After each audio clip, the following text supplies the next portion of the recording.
Polyscience. Hey everyone, thanks for joining us for another episode of Cannabis Tech Talks brought to you by Polyscience. This is Patricia Miller, Managing Editor for Cannabis and Tech Today. And this episode will dive into an emerging technology that I'm very excited about. You've heard of edibles, you know about concentrates and beverages, but have you heard about dissolvables? So joining me is Missy Bradley, co-founder and brand director for Ripple. Missy, thanks for being here. Thanks so much for having me. Yeah. So before we dive into the science behind dissolvable cannabis concentrates, I'd like to learn a bit more about you. What drew you into the cannabis space? Sure. So I had never really been a user of cannabis. It was something that I had tried and it just didn't really work for me. And really what was available to me at the time was smoking. Smoking and I have never really gotten along. I had been living out in Colorado for a bit, and one of my childhood friends, who is now one of my co-founders, Justin Singer, had come to me with my other co-founder, Jeremy Goldstein, and brought the idea for a company that they had wanted to start. And at the time, knowing nothing about cannabis, and again, not having been a user, I was really reluctant to have any involvement with it. And over time, once I understood what they were trying to do and what I could be doing in the space, I decided to jump in and join them. And that was how I came into cannabis. So that was back in 2014, 2015, and been working on it ever since. My previous life, I was a journalist. I went back to school to get a separate degree in journalism, worked at some magazines, and now I'm here. Wow. Okay. So a journalism overlap there. Has that helped you with the business? I think so, for sure. I mean, I understand what makes a compelling story. Communication, I think, is always just the foundation of anything that you're doing within business. So I think it's really sort of helped me to be able to communicate internally, communicate externally, and then also understand what we're creating and what's important about it. I love that. So with that being said, maybe we should dive in a little bit to dissolvables and what Ripple is doing that I think is pretty unique in the industry and something that I'm always like really excited to talk about, oddly. Ripple's been kind of, I'll say dissolvable concentrates have been one of my favorite ways to ingest actually since I discovered them because it's really consistent. So maybe you can tell me a little bit about how you're able to get that consistency. And I think something that's really cool that Ripple does is human trials and clinical testing. So yeah, tell us about the technology. Yeah, so going back to the founding of the company, the reason that Justin was even interested in doing something in the space was because he had his grandmother come to him and ask him for an edible because she'd heard about cannabis and she had all sorts of health concerns that she was looking to alleviate. And he tried to get something for her. It wasn't a recreational, it wasn't a legal market at the time. And everybody was just really concerned about the efficacy of the product. So she never ended up trying it. And that set him on a path to figure out if there was a better way to make an edible, something that could be consistent, could be reliable. Our first product was a product called Stillwater Tea. It was a microdose THC product. It had 2.5 milligrams of THC, and it was meant to relax, not to intoxicate. We were very much bought into the fact that we were a food company using cannabis as an ingredient, as a functional ingredient, similar to an omega-3. And in doing so, we had to create a water-soluble form of THC. We were making a tea product. We didn't want an oil slick on the top of your cup. And that led us to creating Ripple. So we had what is now Ripple in this tea product. And for a long time, there was sort of a joking back and forth. What if we just sold this on its own and people could make whatever they wanted with it? And then my co-founder, Jeremy, and I were doing all of our in-store vendor days and hearing from consumers that the tea product sounded great, but, oh, I don't drink tea or I'm a higher dose user. And that really got us on the path to, well, we have this powder. People can make anything that they want into an edible and they can dose it however they would like. So that is how Ripple was formed. It was those conversations and understanding what people wanted and how they were using it. Wow. And after we released Ripple, we started hearing a bunch of reports of people saying, you know, this product hits me faster. I feel the effects quicker. And we felt the same thing, but we didn't know why that was or if it were actually true. experience is a really hard thing to judge. The I feel high is different from person to person. So we set out on our first study, pharmacokinetics, so the study of how drugs are absorbed into the bloodstream. It was a small study. I think we had 5 or 6 people involved in the first one. And we had them take a 10 milligram dose of Ripple, and we measured the absorption into the bloodstream over various intervals. From that, we saw that Ripple was absorbed within 15 minutes. We took that and we did a much larger scale study with Colorado State University. And we have now done 3 studies with Colorado State University, peer-reviewed published research, where we have measured the absorption rate of our products into the bloodstream. And it has been fascinating, in part because everybody will tell you that water soluble is quicker. They don't know necessarily how quick. They can kind of tell you why they think it's quicker, but we can rely on the fact that we know how quick, and we can show you the studies. So that has been great for me as a marketer, that I can tell people something that I know to be true, and also great for the Ripple brand, because we can sell you a product that we know is going to be consistent and it's going to work for you every time because we studied it. So this sounds like really cool, but someone listening might think, well, aren't more brands doing that? Is that really unique? And the reality is no. A lot of brands are not willing to do human pharmacokinetic trials, right? Why is that? It is time consuming and it is costly. It is something that has been a pillar of our business since we started. And we invest heavily in research because we believe in moving the industry forward. And we also, like I mentioned, we don't want to say things as a brand, as a company, that are not founded in science, that we do not know to be true. And so the only way that we could make claims around our product was to study them. There are so many barriers to entry to getting into cannabis research, part of that being the federal illegality.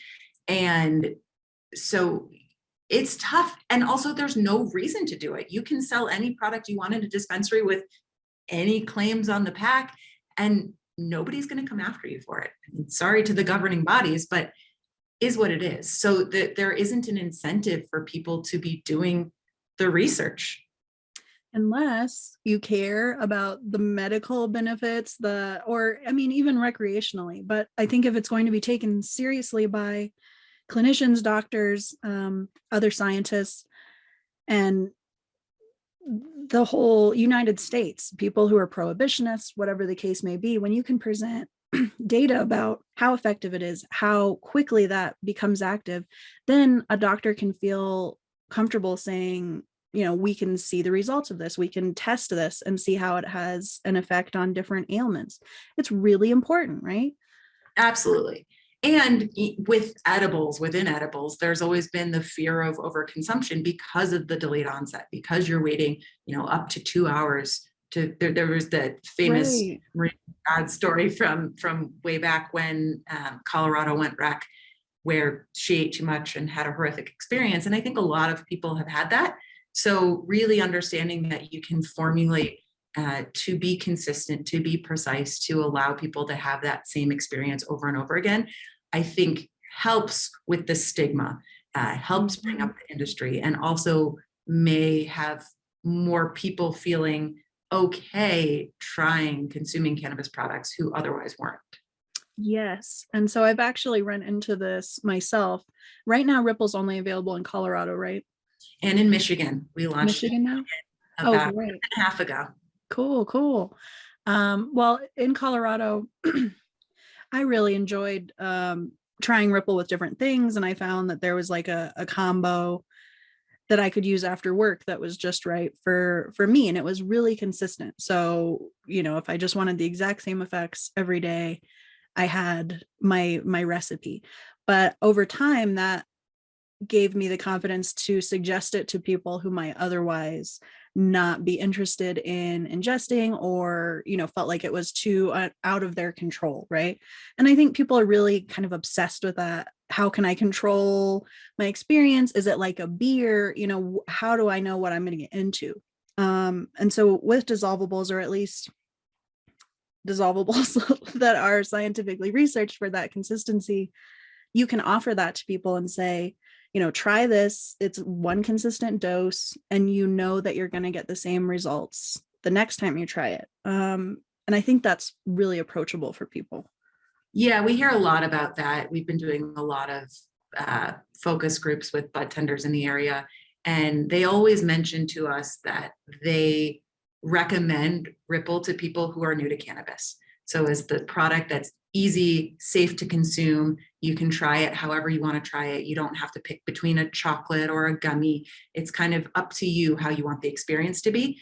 And I think that's really important. And it's what we set out to do. We wanted it to be an approachable product. And we also wanted to have those tight quality controls so that you can have that same experience every day when you get home from work. That, one day you feel out of control, one day you feel great. That was really what we were trying to solve for. So thank you for that, because it's further validation that I think that we're onto something here. Yeah. And I don't mean to sound, like I'm endorsing, but I do just really appreciate the science that goes into it. And tell me about some of the different blends that Ripple does. Sure. So we have a variety of dose options in the original dissolvable powder. We have a relief option, which is a 40-to-1 CBD, balanced, which is a 1-to-1 CBD THC, and a pure, which is just a full dose of THC. We've also, this past winter, we recently launched our sleep dissolvable, which is CBN and THC, no added melatonin or other sleep agents, because we've heard from people that they're concerned about ingesting THC with potential other compounds meant for sleep. So those are the quick dissolves line. And then from years of consumer research, we found that a good portion of our Ripple dissolvables consumers were pouring the unflavored powder directly on their tongue or putting it in a shot glass of water. So we heard from that people were looking for sort of that quicker use case, something that they could just have right away. They didn't have to mix it with anything.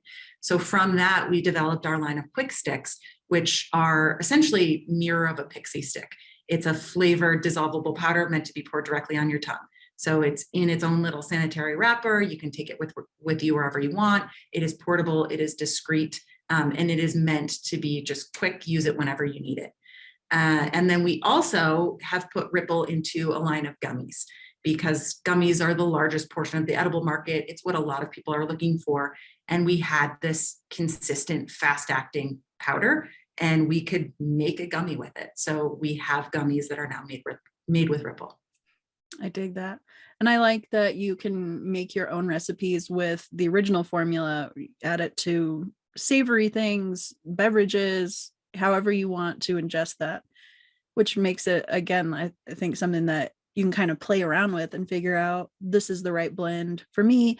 Or if you're having like a pain day and you want to just do CBD, it's versatile, and I appreciate that. So what challenges are you looking to overcome next? What are the other big hurdles on the horizon for you? So federal legality, I think, being the largest, but from internally, we're always looking to innovate and to figure out ways to make the product better.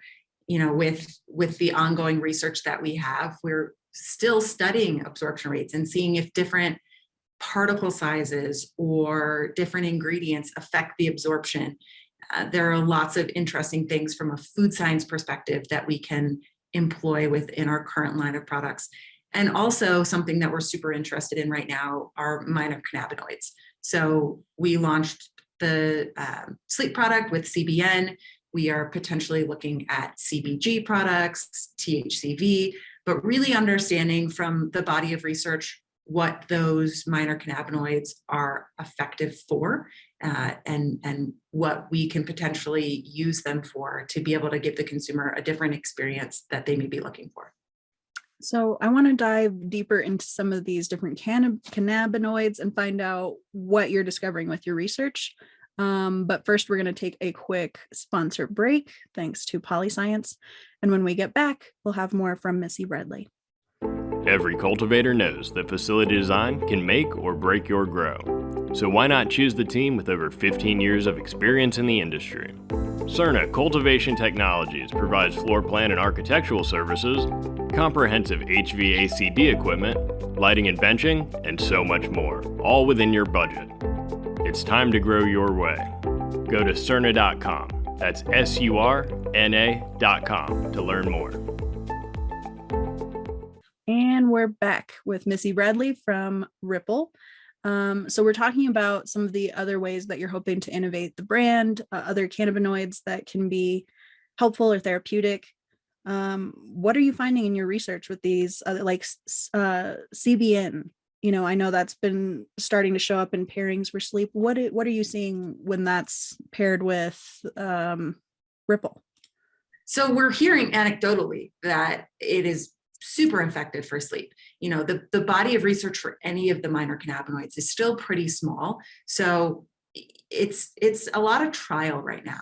It's a lot of trying to find what we can, pairing it with Ripple and seeing how it does. Those are the studies I think that we're most interested in conducting next, is really understanding, especially for something like sleep. A sleep study is something we've been toying with for, I think, over 2 years now. But really understanding the effects of THC on sleep, the effects of CBN on sleep, CBD on sleep. And then for any other potential activities, really understanding how the cannabinoids are working in the body. Those are even harder studies than what we set out to do with pharmacokinetics.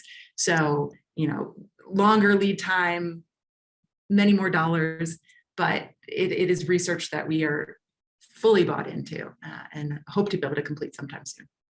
So you mentioned when you were presented with this opportunity to join the brand that you weren't interested in consuming cannabis. Has the research and the consumption modality made it something that you're willing to try or dabble with now? 100%. My cabinet is stocked with it. I didn't recognize at the time that there was a functional way to use cannabis. And it also, when we started talking about it, I was pregnant with my first child, and now I have 2. And there's always a fear of overconsumption or of not being able to be a parent. Mm-hmm. And I never really had that with drinking a glass of wine because I knew how I would feel. I knew what I could and couldn't do after drinking a glass or 2 of wine. And so really it was just getting comfortable with cannabis, understanding how I was going to feel, having a product that I could rely on to be able to, like you mentioned, know what you were going to feel like, know what that experience was going to be. So for me, it just took understanding that there could be a dose that could be effective for me to make me feel a way that I wanted to and not feel out of control, and that I could repeat it. So yes, absolutely. And that being said, not just me, my friends, my family, people who I never thought would be using cannabis, let alone talking to me about it. It's been wonderful to see, and I feel like it's impacted their lives for the better. That's great to hear. I like that these new modalities that are hitting the market now are making people feel more comfortable. Do you find that education is a big component of sales for Ripple? Absolutely. I think that, going back to why people don't do studies, there's so much misinformation to combat, and it's really hard to reach a consumer to educate. Most of that education is being done in a dispensary setting. So the onus is on us as a brand to be able to work with the bud tenders who are at the front line, speaking to all of these consumers, to really make sure that they have an understanding of A, our products, and then B, to try to impart a little of what we know about cannabis and what's happening sort of in the body. It's tough. And yes, education, I would say, is maybe the biggest, if not one of the largest pillars that we need to work on, because there still is that stigma. And I think, back in 2014, we thought that it would go away much sooner than it is. Mm-hmm. We also believed in microdose in a way that it hasn't really come to fruition just yet, and we still believe in it. But I think things are just taking longer than we had anticipated. But we do see, year after year, we're chipping away at things, and that cannabis is coming more into the mainstream. And, we're going to stick around and hopefully do some more good work here. Have you got new markets on the horizon that you're hoping to enter? I know a lot of states have come online in the last year or two. Yeah, so we're constantly looking for where the next Ripple state might be, depending on, how we're able to set up there, what the parameters are. But for right now, we are focused on ramping up in Michigan and getting Michigan to a good place.